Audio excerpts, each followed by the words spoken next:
All right. Thank you for joining, everyone. Today is Friday, February 21st, and starting our daily reading with the Tao. We are on page 33 today. If you understand others, you are smart. If you understand others, you are smart. If you understand yourself, you are illuminated. If you overcome others, you are powerful. If you overcome yourself, you have strength. If you know how to be satisfied, you are rich. If you can act with vigor, you have a will. If you don't lose your objectives, you can be long lasting. If you die without loss, you are eternal. Yeah, that was actually yesterday's reading, so I'm going to move forward to today's reading, number 34. The Tao is like a great flooding river. The Tao is like a great flooding river. How can it be directed to the left or right?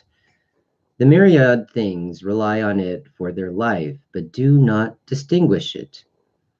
It brings to completion, but cannot be said to exist.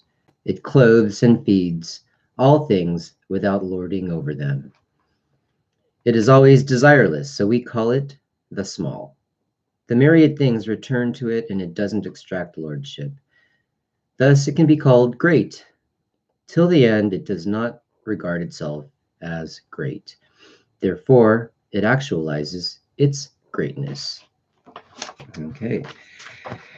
Moving on to our self-esteem reading for the day. Thank you for joining. If you're just now joining, I do a daily reading on self-esteem, codependent recovery, and Course in Miracles. Starting with a quote. It's a Jewish proverb. He that can't endure the bad will not live to see the good. He that can't endure the bad will not live to see the good. Many once jolly travelers on the road to recovering self-esteem have turned into weary travelers indeed. Maybe we've started out on this journey many times before and run into so many problems we had to turn back.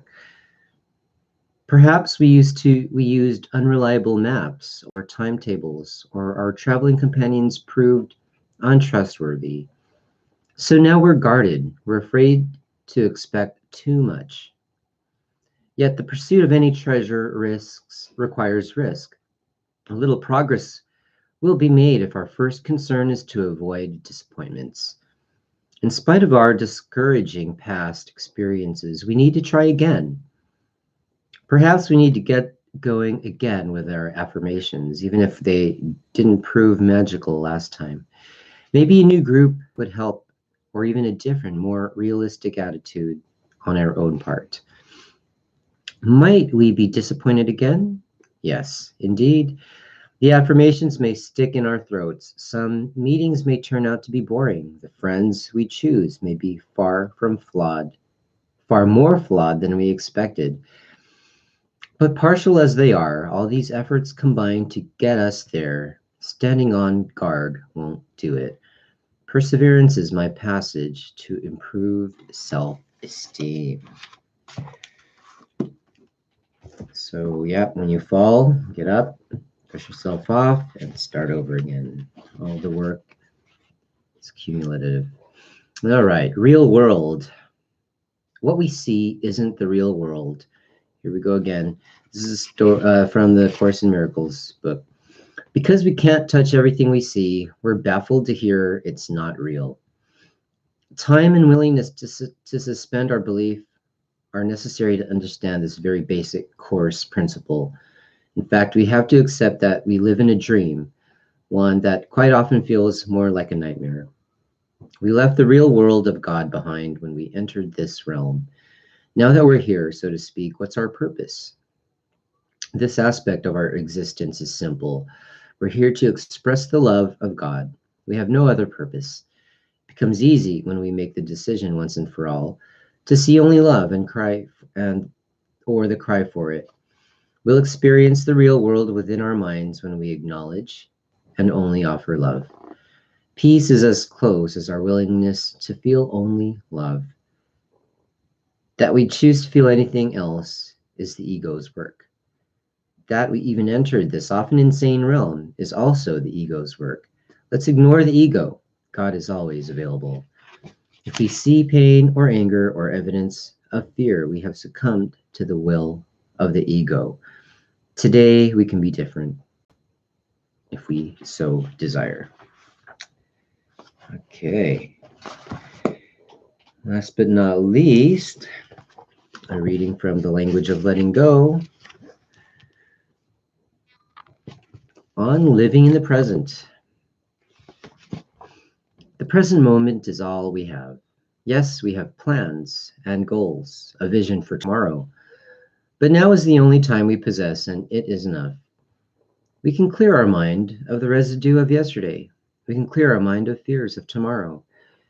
We can be present now. We can make ourselves available to this moment, this day. It is by being fully present now that we reach the fullness of tomorrow. Have no fear, child, the voice whispers. Have no regrets. Relinquish your resentments. Let me take your pain. All you have is the present moment. Be still. Be here. Trust. All you have is now. It is enough. Today I will affirm that all is well around me when all is well within. All right. That rounds up the readings for this week. My first week doing these readings here on Facebook Live. And yeah, I hope you catch wind of this, enjoy it. Please subscribe to the channel, and if you get a chance, if you haven't seen these before, you can check out some of the other videos I posted on the self-esteem on past days. So have a great Friday and a super weekend. Talk to y'all later. Bye.